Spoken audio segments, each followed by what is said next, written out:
Can you get a better deal if you cooperate with federal prosecutors, and what happens if you have a co-defendant and they cooperate? My name's Ted Hassey. I'm an attorney at Worth Law Office. I handle federal criminal matters out of our Tulsa office. We frequently get questions from people who are in a situation where, well, anytime you're in a situation where there's co-defendants, there can oftentimes be a very high likelihood that somebody is going to cooperate. And this is what people who find themselves in that situation, they find themselves in what's called a game theory problem. And it's the most classic game theory problem. It's the prisoner's dilemma. Or for them, it's a version of the prisoner's dilemma, where the classical prisoner's dilemma is you've got two people who are being interrogated and they can't communicate with each other, and if one person cooperates and the other doesn't, they both get the person who cooperates gets no prison sentence, and the other person gets 3 years. If it's the other, and vice versa. If they both cooperate, they get if neither cooperate, they get 2 years, and if they both cooperate, I think it nullifies. In any case, that's the classic prisoner's dilemma, is that you're having to determine whether or not you're going to cooperate, where there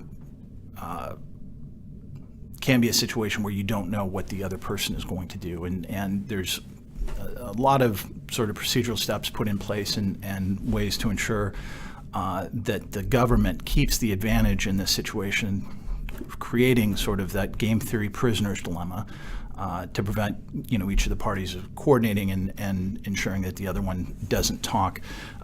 In short, the federal government, the federal prosecutors make a huge advantage out of this situation, where they have a situation, particularly in alleged conspiracies. And it's very common that someone's going to talk. So, we deal with clients sometimes who are seeking to cooperate. We deal with clients sometimes who are not willing to cooperate and are facing a situation where a co-defendant or multiple co-defendants may be talking to federal prosecutors. The important thing to know is that cooperation with the federal government is, one of the trickiest situations in resolving a federal criminal charge. It's one of the trickiest for lawyers, and it's certainly tricky for a defendant. This isn't something you want to go it alone on.